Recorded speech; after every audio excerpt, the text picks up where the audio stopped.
Vincent was born in 1947 into an immigrant Hakka Chinese family in a little town called Sungai Pilih near Sepang. He was raised by an atheist father and a Taoist mother. He was raised like many second-generation Malaysian Chinese, observing the Confucianist teachings of humanity and filial piety. In his family, Taoism influenced all aspects of his daily life, from womb to tomb. I'm here today just to tell you about my testimony, how I found Christ, or rather, how Christ found me. Actually, I'm born from a Taoist family. You see, when I was a young boy, I used to follow my fathers and all that, and my parents to the Chinese temple to pray. Without knowing anything, I just follow instruction to pray to the idol. First, we will see the caretaker of the temple, who is also a trance medium.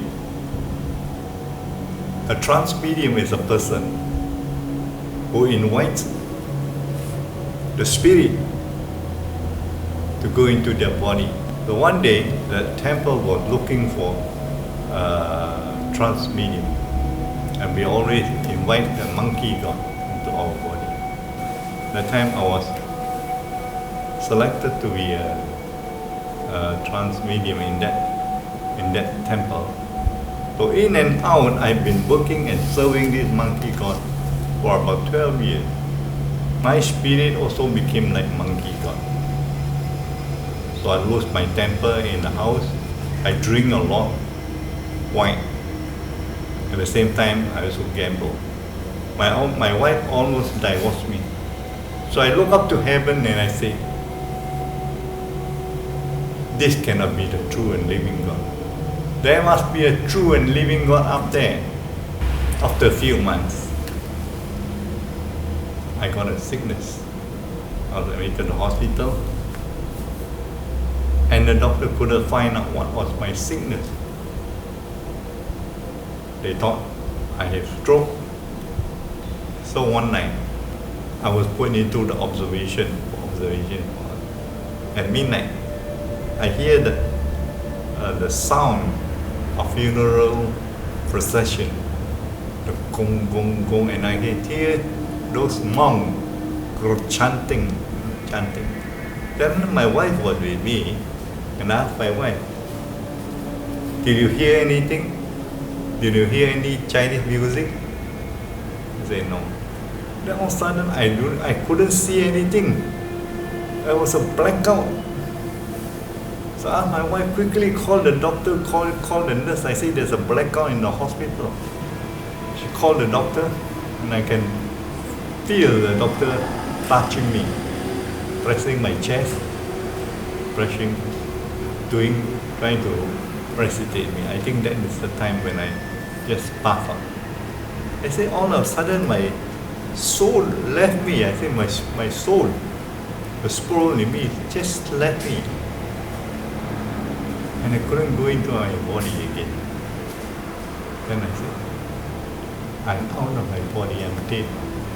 And then all of a sudden, as though I'm on going up on lift, I couldn't go back. I then just float halfway. Then all of a sudden, I said, where am I going? So I just leave it alone. Then all of a sudden I came to a temple, and stand in front of an old temple. And at that time I was not a Christian yet. I was still a trance medium. And then I see an old man beating the gong, gong, gong. Then when I hear this gong, gong sound, my body started to go down instead of coming up. It went down and down and down and then stopped in front of a tunnel. Very big tunnel. When I saw in front of the tunnel, I looked into the tunnel and I can see a very big tunnel, and before I go in, I can get the smell of dead body as I step my leg into the tunnel. It's a bit dark, but the other end of the tunnel, there's a small door, small opening. And so then the light coming from there. So I went into the tunnel. I look at the place. What place is it? Where am I going? I see the tunnel there on the wall.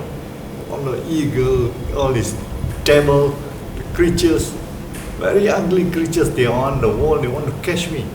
I try to avoid. I avoided and avoided and avoided, and I came to the end of the tunnel. The lighting. I went out of them, and I thought I was safe. But actually, I was not safe. I was standing in front of a very big cave, as big as Batu Cave. And as I went into the place,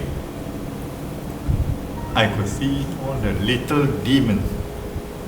The Chinese call it the Kuai Chai, with the sharp head and the big stomach. They were clapping hands. Welcome, welcome, welcome. So I followed them. Then I came to the middle of the cave. I was not afraid because I was still a trance medium. I thought I had all my spirit to protect me. Then when I look around, I saw a lot of fire everywhere.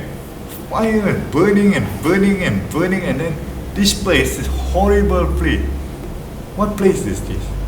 Fire, a lot of fire, and people are crying and saying, oh, help me, all the souls that have been suffering there. They've been crying and say, oh, help me, take me away from here. I'm a medium, I help people. Why am I here? Why are all these poor souls being suffering here? Why am I being brought here? So I shouted at the very loud of my voice, on top of my voice. What place is this? Why am I here? Why am I here? I never hurt people. I always help people. Then one very loud voice told me, this is hell. This is hell. You're going to be here and you're going to suffer forever. Then they took the Kuai Chai, asked the demon to push me into one of the pits. And the fire started to come up.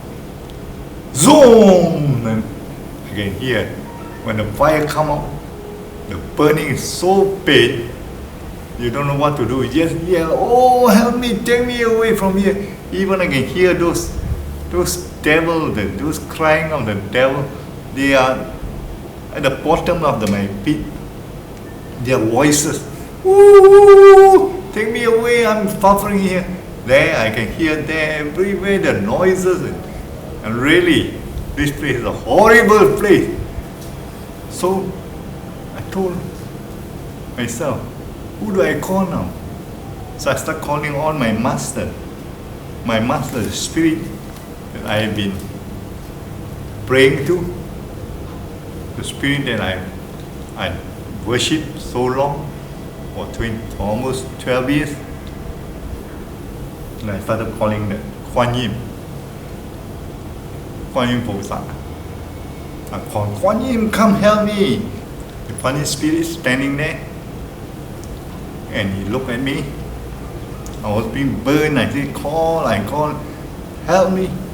But the Kuan Yin just waved her head, waved her hand, and said, didn't say anything, disappeared and walk out. I called for my second master, my second spirit. He also came. The long beard with the fan, and he came. He looked at me, shook his head, and said, no. And then I called upon a very angry God. I said, come. Sư Phụ Không, I said, you come and help me. I'm being burned here. And then the monkey God was jumping and jumping. I can see them jumping and trying to help me out from that place. Then after that, when the fire came out from the bottom, hit Oh, he couldn't do anything. The second time the fire came out, he saw the fire so high, he was afraid. He just jumped out. That shows that he don't have the power to help me. Then I thought of one person, because I was educated in a mission school. I can remember the pastor telling me there's one God who can save the people who are dead can be alive, and that's Jesus. So I started calling him Jesus, Jesus, Jesus. Then all of a sudden when I called 3 times Jesus, the fire died down. There's no more fire. I say, take me away, Lord. Take me away, Jesus. So all of a sudden, my body and my soul start to come up as it was flowing up. Just allow it to flow. I said, now I'm out already from there. I want to go back to my place where I came from. Then I stopped in front of a very big cave. Very big cave and very beautiful smell. And I look at the cave and look at the huge gate. It's so bright inside. I wanted to go in. I can hear people singing, and you rejoice when even before you go into the gate, you can rejoice and feel very happy. Then I put my leg inside, and there's a force that pushed me out. Again, the second time I put my leg in, it pushed me out again. Then I start to talk again, asking, what place is this? Why I cannot go in? Then the small gentle voice told me, no, you cannot go in. The time is not up. You got to do something for me. You go and tell your friends, your relatives, where you have been and what you experienced. How you went to hell and how you came up to heaven. Because I have not accepted Christ. I have not accepted Jesus Christ into my body, into my life. So he said, go back. So he asked me to go back. I left the place, and as I turned my head over the other side, I could feel myself awake in the hospital. That was about 3 o'clock in the morning. I woke up and I started to tear all where the doctor put all the oxygen gas in, and then he put the line here. I pulled up everything, and my wife came running and see what's happening. Then I told her, how long have you been dead? She said, no, you're not dead. You were in coma, but you were under cardiac arrest. For a few minutes, you left your body. Praise God, I came back to life. And this my testimony. I have to tell to all the world and everyone I know, so that they will also know that there's a true and living God that we have been praying. What I have been serving is not the true and living God. And as I have come up with a book,